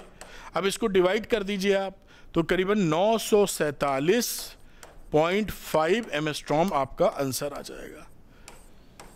इसको भी याद करके रखिएगा, इस फिगर आपको याद होगी, उम्मीद कर रहा हूं याद कर लेना है, वरना कैलकुलेशन लंबा रहेगा, वहां दिक्कत आएगी आपको, है ना। तो इसको आप नोट कर लीजिए। अगला भी एक सवाल है, वो भी काफ़ी इंटरेस्टिंग है, वो भी करके दिखाऊंगा आपको। उम्मीद है ये बात आप पूरी तरीके से नोट कर पाए होंगे। अगले सवाल की तरफ ले जाता हूं आपको। यहां पर देखें, लिखा है, an electron is moving in an orbit of hydrogen atom from which there can be a maximum of 6 transition. n की वही वाली है, फॉर्मूला लगाएंगे, 6 के बराबर रखेंगे। An electron is moving in an orbit of another hydrogen atom from which there can be maximum of 3 transitions. अगला case है 3 ट्रांजिशंस का। Find ratio of velocities of electron in these 2 orbits. देखिए, पहले case से एक orbit निकलेगी, दूसरे case से दूसरी ऑर्बिट निकलेगी। उन दोनों ऑर्बिट में जो वेलोसिटीज है उनका रेशियो पता करना है। ठीक, तो फर्स्ट ये फॉर्मूला होता है हमारे पास, जब तक बोला ना जाए इसी फॉर्मूले का इस्तेमाल करेंगे। केस नंबर 1, जहां 6 रेडिएशंस निकल रहे थे हमारे, ये यहां पर दे रखा है 6 ट्रांजिशंस हैं। तो ये n square minus n 12 minus 12 बराबर 0, ये वैल्यू यहां पर बनी। अब इसको मैं n1 लिख देता हूं क्योंकि एक दूसरा केस भी है जिससे कि हम लोग कंफ्यूज ना हो। इसके फैक्टर कर लीजिए, तो ये हो जाएगा n1 माइनस 4 और n1 प्लस 3, आराम से कर लीजिएगा, 4 और 3 बन जाएंगे, बराबर 0, तो n1 की वैल्यू यहाँ आ जाएगी 4 जो आप एक्सेप्ट करेंगे, n1 - 3 आप रिजेक्ट कर देंगे। ये तो आप समझ ही गए होंगे, पिछली बार मैंने करके दिखाया था। अब आप केस 2 की बात कर रहे हैं, केस नंबर 2, जहां जो n2 -1/2 की वैल्यू 3 ट्रांजिशन के बराबर है, तो n2 स्क्वायर -n2 - 6 बराबर 0। यहां फैक्टर करोगे तो 3 और 2 फैक्टर हो जाएंगे, 6 तभी बनेगा। n2 + 2 और n2 - 3 बराबर 0। अब यहां n2 की वैल्यू आ जाएगी 3 जो आप एक्सेप्ट करने वाले हैं, n2 की वैल्यू -2 एक्सेप्ट नहीं करेंगे। तो ये बात यहां पे भी आप देख पाए, यानी एक n1 आया है 4 और एक n12 आया है 3, और जो वेलोसिटीज होती हैं वो Vn is inversely proportional to 1/n। जो वेलोसिटी ऑफ इलेक्ट्रॉन होती है इन nth ऑर्बिट पहले पढ़ चुके हैं। अब इसी बेसिस पर हम अगर V कौन से निकाल दें हम लोग, V एक है 4 एक है 3, तो V 4/3 निकाल देते हैं। तो ये n की वैल्यू क्या हो जाएगी यहाँ पे उल्टी इसकी, ये चौथी ऑर्बिट हो जाएगी, तो ये तीसरी और ये चौथी, ये आंसर आ गया आपका, इसी का उल्टा, है ना, बस ये आंसर आ गया आपका, काम खत्म। तो ये एक अच्छा सवाल है, इसलिए भी कराया कि आप बातों को अच्छी तरह पकड़ पाएं। तो आगे हम लोग चलते हैं, इसको आप नोट कर लीजिए जिससे कुछ भी चीज़ें छूटे ना और स्ट्रॉन्ग लेक्चर आपके पास रहे, वेरी कॉम्पैक्ट, आपकी एनर्जी टाइम बचाते हुए सभी जानकारियां जो आपके एग्जामिनेशंस के लिए वैलिड है। अच्छा, आगे हाइड्रोजन स्पेक्ट्रम और the line spectra of hydrogen atoms. अब यहाँ पर जो मैंने अब्जॉर्प्शन एमिशन स्पेक्ट्रम बताई थी, उसके बाद कई सीरीज आपको देखने की मिलेगी, वो तो मैं समझा चुका हूँ, और फॉर्मूला भी आपके सामने है 1/λ। अगर हाइड्रोजन की बात करेंगे तो R ही रह जाएगा, 1/ वगैरह वगैरह, ये 2 लिखा है तो ये बामर सीरीज हो गई। तो अभी आपको दिखाता हूँ, देखिए ये रही बामर सीरीज।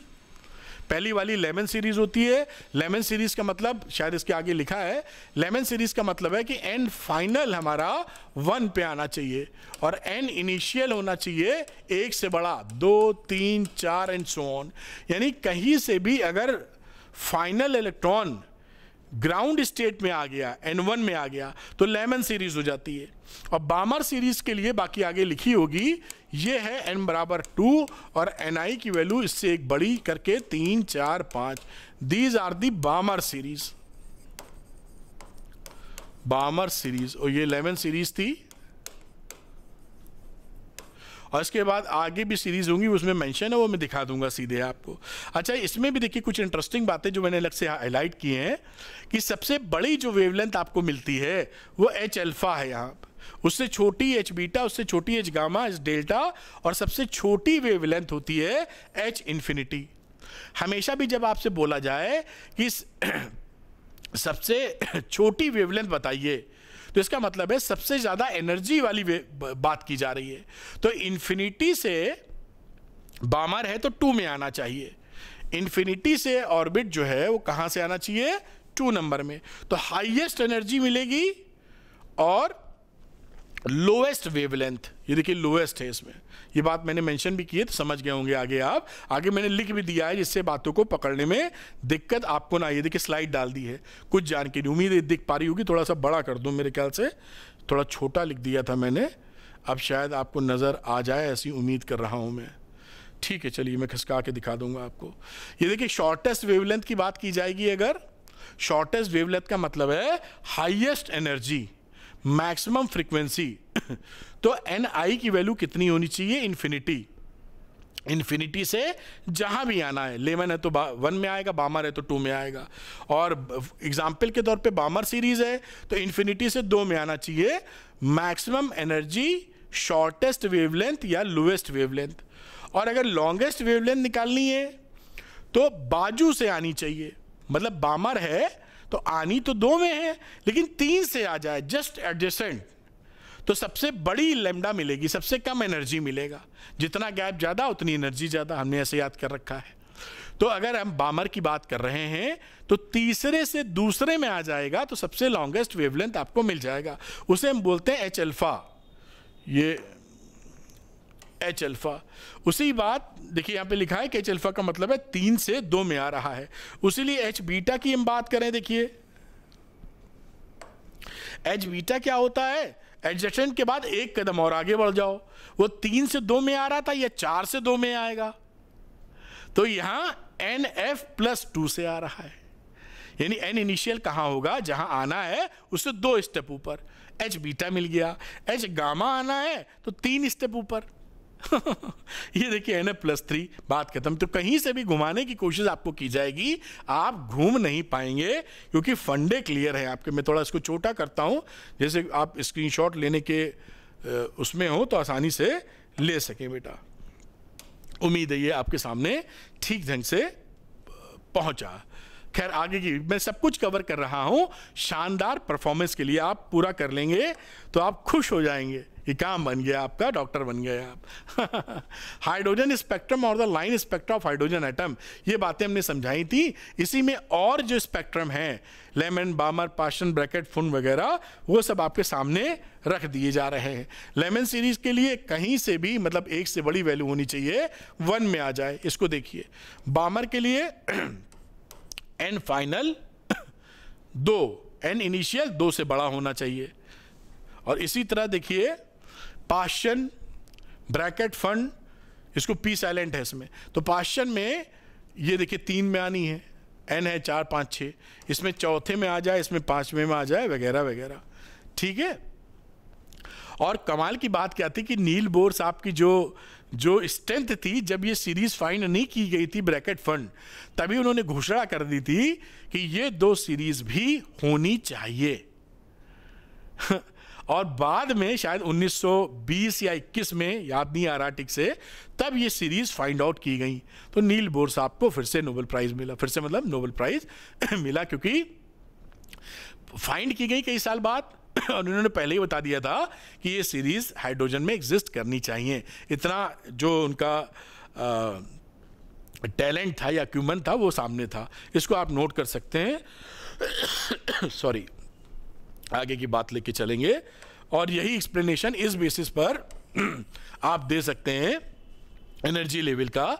ये जो स्पेक्ट्रम मिल रहे हैं En is equal to -RSC upon n square, और इससे वैल्यू निकल आएंगे different Lyman, Balmer, Paschen, Brackett, Pfund जो भी थी, वही यहां पर बना के देखिए दिखाया गया है कि अगर कहीं से भी आपको लेमन 1 में आ रहा है तो लेमन है, सेकंड में आ रहा है बामर, ब्रैकेट, पाशन, ब्रैकेट, फंड वगैरह वगैरह, ये सीरीज लिमिट है। सीरीज लिमिट क्या होती है, देखिए लिखा है एक वर्ड, उसको भी अभी हम लोग देख लेंगे, समझ लेंगे, है ना। तो ये बातें यही हैं, जैसा इसमें बताया है कि जो ट्रांजिशन होता है इलेक्ट्रॉन का वापसी में, वो 10 की पावर -8 सेकंड में होता है। जब एक्साइट करके कहीं जाता है नेक्स्ट ऑर्बिट में, तो 10 की पावर -8 सेकंड में वो वापसी कर लेता है। अब सीरीज लिमिट की बात करते हैं, तो सीरीज लिमिट का मतलब होता है, ध्यान रखिए मैंने हाईलाइट कर दिया है, मैक्सिमम एनर्जी और स्मॉलेस्ट वेवलेंथ। मैक्सिमम एनर्जी कब मिलेगी, जब Ni की वैल्यू इंफिनिटी रखो, और जो सीरीज है, लेमन है तो N फाइनल 1 हो जाएगा, बामर है तो N फाइनल 2 हो जाएगा, और कोई है तो N फाइनल उसी हिसाब से हो जाएगा। लेकिन Ni कितना होगा, N इनिशियल, वो इंफिनिटी होगा मैक्सिमम एनर्जी के लिए। तो ये बात आप पकड़ पाए होंगे। और इन जनरल देखिए बामर के लिए यहां वैल्यू रही ना, ये फॉर्मूला था आपका 1/λ इज इक्वल टू, जिसे हाइड्रोजन के लिए 1/NF N इनिशियल। अब ये बामर के लिए आप लगाने गए अगर, तो बामर के लिए NF कितना होना चाहिए, 2, तो ये मामला हो गया 1/λR 1/2 स्क्वायर, और इसको तो इन्फिनिटी रख ही देना है। सीरीज लिमिट के लिए Ni की वैल्यू इन्फिनिटी के बराबर, ये 0 हो गई, तो 1/λ की वैल्यू हो गई R/4। ये लैम्डा निकल आया यहाँ पर। इन जनरल ये लिखा हुआ है वही N स्क्वायर लिख दो, तो ये फॉर्मूला टाइप बन गया। सीरीज लिमिट का मतलब है मैक्सिमम एनर्जी जो निकल सकती है या मिनिमम वेवलेंथ जो निकल सकती है, इसको भी नोट कर लें। जो सीरीज लिमिट करके आए तो आप समझ पाएं इस बात को। चलिए इस पे बेस्ड एक आधा न्यूमेरिकल है, उसको भी करेंगे जिससे बात पूरी पकड़ में आ जाए। लिखा है 812.45 electron volt beam is used to bombard gases hydrogen at room temperature. अच्छा, इतने इलेक्ट्रॉन बीम को बम्बार्डमेंट किया गया है। What series of wavelength will be emitted, किस सीरीज की वेवलेंथ एमिट होगी। लेमन बामर पार्शियल ब्रैकेट फोन क्या है ये आपको बताना है। तो हम जानते हैं कि जो ई की वैल्यू होती है वो एच सी अपॉन लेमडा होती है। तो लेमडा क्या हो जाएगा, ये एच न्यू के बराबर ही होती है, एच सी अपॉन ई। प्लैंक्स कांस्टेंट 6.62 इंटू 10 की पावर -34। सी हमको पता है speed of light in vacuum, और ई की बात डालें तो 12.5 इलेक्ट्रॉन वोल्ट है, तो जूल में चेंज कर लिया है। और ये वैल्यू आपको आती दिखेगी 0.993 इंटू 10 की पावर -7 मीटर बेटा। अब इसको एंगस्ट्रॉम में चेंज करना चाहो तो 993 एंगस्ट्रॉम आप लिख सकते हो इसको। और ये किसके अंदर आ गई, ये सीरीज लेमन सीरीज है। ये लेमन सीरीज है। लेमन सीरीज का जो स्पेक्ट्रम होता है वो 912 से लेकर, ये हमें याद करना होगा,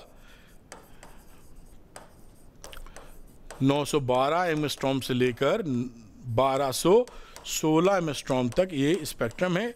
इसके बीच अगर फैल आ रही है ये, तो ये लेमन सीरीज है। आप ऐसे पकड़ सकते हैं या ध्यान रख सकते हैं, क्योंकि अगर ये पता ही नहीं है लेमन सीरीज कहाँ आती है तो आंसर ना कर पाएंगे इसका। ठीक, तो ये पूरी परफेक्ट बात आपके सामने में ला रहा हूँ। अगला न्यूमेरिकल फिर से करके दिखाता हूँ आपको, जिससे बातों की क्लैरिटी बढ़ती चली जाए। लिखा है व्हाट इज द शॉर्टेस्ट, ध्यान दीजिए वर्ड पर, मैं कलर बदलता हूँ, प्रेजेंट इन द पाश्चन सीरीज। अब देखिए पाश्चन सीरीज बोली है तो लेमन बामर पाश्चन, तो फॉर पाश्चन एंड फाइनल कितना होना ही होगा, नंबर 3 समझाने के लिए। और शॉर्टेस्ट वेवलेंथ का मतलब क्या है, फॉर शॉर्टेस्ट वेवलेंथ यानी मैक्सिमम एनर्जी उसकी एन आई की वैल्यू होनी चाहिए इन्फिनिटी।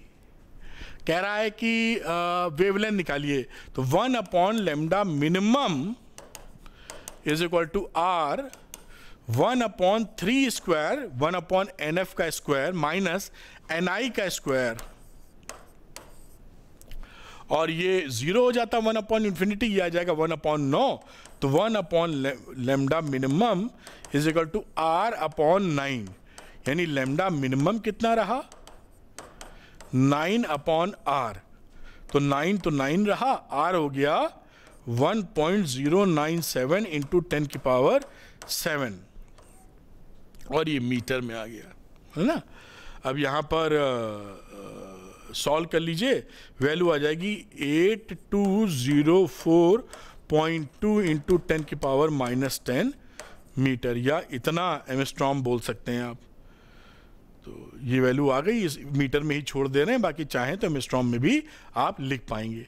अगला एक न्यूमेरिकल और है, वो भी करके दिखाएंगे, तो इसको आप नोट कर लीजिए, मेरे ख्याल से काफ़ी हेल्पफुल होगा। काफ़ी तरह की बातें ये क्लैरिटी आपको दे देगा, और बहुत ही कम समय में बिना टाइम वेस्ट किए हुए आपका। अगली बात करते हैं, calculate the wavelength and the frequency of the H beta line of the बामर series. तो बामर सीरीज है तो आप जान ही गए हैं कि एन फाइनल कितना है, 2 आना है, और ये अल्फा वाली होती है 3 से आने वाली, बीटा वाली 4 से आने वाली। तो एन इनिशियल क्या है, यहां पर 4 नंबर है। कहां से पता चला, एच बीटा की वजह से पता चला। आपको बताया है अभी, पूरी चीज पूरी बता रहा हूं, कहीं कोई चीज छोड़ नहीं रहा हूं। 1 upon lambda is equal to Rydberg constant R, और एन, चलिए फॉर्मूला लिख देते हैं एक बार, फिर हम अगले में वैल्यू पुट कर देंगे। 1 अपॉन लेमडा रेडबर्ग कांस्टेंट यानी 1.097 इंटू 10 की power 7, 1 upon 2 square minus 1 upon 4 का स्क्वायर। अब इसको आप सॉल्व कर लीजिए, सॉल्व करेंगे तो लेमडा की वैल्यू यहाँ आ जाएगी 4.9 इंटू 10 की पावर -7 मीटर। ये सिंपल है, सोल्यूशन काट पीट के बराबर कर दीजिएगा, ये वैल्यू आ जाएगी। अगली बात करते हैं हम लोग, जो कि जहां ये पूछ रहा है कि फ्रीक्वेंसी निकालिए, तो फॉर फ्रीक्वेंसी न्यू की बात कर लीजिए। न्यू की बात हो जाएगी सी अपॉन लेमडा, तो 3 इंटू 10 की पावर 8, और लेमडा कितना है 4.9 इंटू 10 की पावर -7। सॉल्व कर लीजिए, इसकी वैल्यू आ जाएगी आपकी 6.12 इंटू 10 की पावर 14 हर्ट्ज। ये देखिए आपका आंसर आ गया। बिल्कुल आराम से इसको कर पाएंगे, इसको नोट करें। फिर आपको आगे की जानकारी देते हैं कि नील बोर की जो थ्योरी थी उसमें भी कई लिमिटेशंस थी, वो क्या थी ये आप समझ पाए होंगे। तो लिमिटेशंस इन नील बोर थ्योरीज, ऐसा नहीं है कि परफेक्ट है, क्योंकि वो कुछ लिमिटेशन हो गई उसमें। जैसे this model is applicable only to a single electron atoms और आयंस। जो सिंगल एटम या आयंस हैं उनके लिए ये थ्योरी एप्लीकेबल है, लेकिन जहां पर नंबर ऑफ इलेक्ट्रॉन शामिल हैं एक से ज़्यादा, वहां के लिए थ्योरी एप्लीकेबल नहीं है। दूसरी बात, ये जो हमारे पास स्पेक्ट्रल लाइंस मिलती थी वो उनकी स्प्लिटिंग क्यों होने लगती है मैग्नेटिक फील्ड में, जिसे बोलते हैं ज़ीमैन इफेक्ट, और इलेक्ट्रिक फील्ड में जिसको बोलते हैं स्टार्क इफेक्ट। तो मैग्नेटिक और इलेक्ट्रिक फील्ड में ये स्प्लिट क्यों हो जाती हैं, इसकी जानकारी नहीं दी गई थी नील बोर की थ्योरी में। साथ में इन्होंने एकदम बता दिया था कि स्टेशनरी ऑर्बिट यहाँ है, यहीं पर इलेक्ट्रॉन चक्कर मारेगा। जब हाइजेंसबर्ग के जो अनसर्टेनिटी प्रिंसिपल है इसके ये खिलाफ है। वो ये बोलते हैं कि हम एग्जैक्टली इलेक्ट्रॉन को नहीं बता सकते कहाँ पर है। तो उसके हिसाब से ये कंट्राडिक्शन हो गया, और कोई भी एक्सप्लेनेशन नहीं दिया गया था कि जो क्वांटाइजेशन है एंगुलर मोमेंटम का वो क्यों हो रहा है।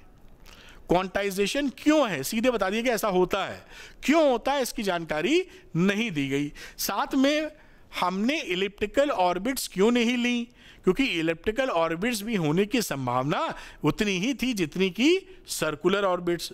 तो इसमें सर्कुलर ऑर्बिट्स ही क्यों ली गई, इलिप्टिकल ऑर्बिट्स क्यों नहीं ली गई, इस बारे में जानकारी नहीं दे पाए, और बात इनकी थोड़ी सी ये इनकी लिमिटेशंस बन गई।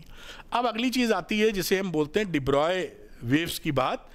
तो डिब्रॉय वेव्स में जैसे हम बात भी ड्यूअल नेचर में कर चुके हैं पहले, कि डिब्रॉय में भी उन्होंने ये बताने की कोशिश की थी, एक्सप्लेन कर दिया था कि h/2π कहाँ से आया है, जो नील बोर की थ्योरी में लगा आखिर। तो उन्होंने वही चीज़ें बनाई कि जो भी जो चक्कर लगाता है एक सर्कुलर ऑर्बिट में इलेक्ट्रॉन, उसके पास जो लेंथ है टोटल, अगर ये रेडियस r है तो 2πr के बराबर होता है, और जो यहाँ वेवलेंथ हो सकती है आपकी पूरी निकालते हुए, वो स्टेशनरी वेव की तरह लेमडा का इंटीग्रल मल्टीपल होना चाहिए।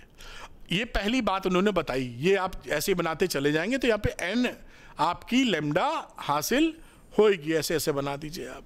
तो ये पहली सिचुएशन बनी। दूसरी डिब्रॉय वेव से उन्होंने बताया, जो उन्होंने खुद बताया था कि लेमडा जो होता है वो h/mv के बराबर होता है।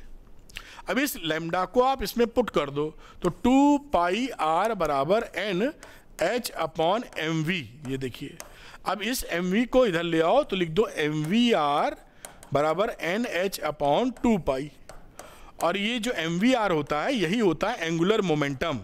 mv है momentum into r, this is whole as a angular momentum.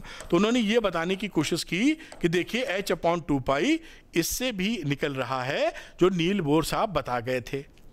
तो ये बातें इन्होंने अपनी जो मैटर वेव्स की थ्योरी थी उसको भी जोड़ जाड़ के सिद्ध साबित कर दिया कि नील बोर जो कह रहे थे वो बराबर है। आप समझ गए होंगे यहाँ पर। तो ये बातें वही समझाई गई हैं कि पूरा ऑर्बिट है, स्टेशनरी वेव्स जब डेवलप होती हैं तो वो आने जाने का जो रास्ता होता है वो मिलके टोटल लेमडा ही निकलता है। तो लेमडा निकले, 2 लेमडा निकले, 3 लेमडा निकले, इसलिए n लेमडा लिख दिया गया है वहाँ। एक छोटा सा इस पे सवाल है, उसको भी हम लोग कर लेते हैं। लिखा है, an electron of a hydrogen like atom is in excited state if total energy of the electron is -4.6 electron volt then evaluate the kinetic energy. तो हम जानते हैं जो काइनेटिक एनर्जी होती है वो -E की बराबर होती है, या माइनस के बराबर E, अभी बता रखा है आपको।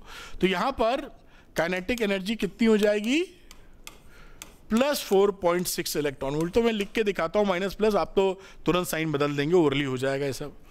और de Broglie वेवलेंथ की बात कर रहे हैं तो de Broglie वेवलेंथ क्या हो जाएगी, लेमडा की वैल्यू होती थी जो de Broglie वेवलेंथ h/2m और टोटल एनर्जी, चाहे E से लिखो चाहे K लिख दो, काइनेटिक एनर्जी। और ये वैल्यू यहाँ पर क्या हो जाएगी, क्योंकि E के दोनों बराबर ही रहता है तो आप वो लिख सकते हो। तो 6.6 into 10⁻⁻34 upon √2 mass of electron into 10⁻⁻31 into total energy 4.6, और इसको चेंज कर दिया हमने जूल के अंदर और इसको सॉल्व किया तो वैल्यू बनी 0.57 इंटू 10⁻⁹ मीटर या 0.57 नैनोमीटर। एमएस्ट्रॉम में लिखना हो तो आप 5.7 एमएस्ट्रॉम भी लिख सकते हैं। तो ये कहानी यहाँ की बन गई, इसको नोट कर लीजिए आप, जिससे बातें आप पकड़ पाएँ। अब अगली बात करेंगे कि जो मैंने आज बताया है उसी पर 3 क्वेश्चन चैलेंज जैसे हर वीडियो में देता हूँ, बिल्कुल सरल क्वेश्चन है, ज़रूर करिएगा। अगर आपने लेक्चर देखा है और सवाल पे ध्यान ही नहीं दिया है तो वह लेक्चर फिर किसी काम नहीं आ पाएगा। और आपको ठीक लगे तो कमेंट कर दीजिएगा, मैं देख लूँगा, तो मुझे भी खुशी होगी कि आपने अटेम्प्ट किया है। और Arvind academy telegram channel join कर सकते हैं, वहाँ पे इनकी डिटेल वगैरह मैं आपसे शेयर करने की कोशिश करूँगा। ये पहला आपके लिए चैलेंज है, 5 सेकंड के लिए मैं हट जाता हूँ, आराम से देख लीजिए, जैसे पॉज करने में कोई प्रॉब्लम ना आए आपको। तो पॉज करके और इसका आंसर करने की कोशिश कीजिए, मेरे ख्याल से आप इसको कर पाएंगे आंसर, पूरा विश्वास है मुझे। अगला जो चैलेंज नंबर 2 है, इसको भी करने की 5 सेकंड ले लीजिए, बहुत ही सरल है, ये तो ओरली हो जाएगा बिल्कुल बिना कुछ देखे हुए, लेकिन फिर भी आप क्या लेक्चर्स को पकड़ पाए हैं ये देखने की गुंजाइश बन जाती है। नंबर 3 की बात करते हैं, फाइनल क्वेश्चन। ये रहा आपका चैलेंज नंबर 3, इसको भी करिए, 5 सेकंड लीजिए बेटा, और आप इसको बताइए कि क्या आंसर आपके हिसाब से बन रहा है। उम्मीद है आपने इन्हें किया होगा, और अगर वीडियो पसंद आया हो तो लाइक और शेयर कीजिएगा। Arvind academy NEET YouTube channel को सब्सक्राइब करना मत भूलिएगा। टॉप क्वालिटी फिजिक्स इंटरेस्टिंग तरीके से और आसान तरीके से पढ़ने के लिए थैंक यू वेरी मच। और इससे फ़ायदा ये होगा कि आपकी नीट की जर्नी आसान होगी, आपका मार्क्स अच्छे आएंगे और गवर्नमेंट कॉलेज मिल जाएगा, डॉक्टर बनने का सपना आपका पूरा हो जाएगा। Thank you, wish you all the best.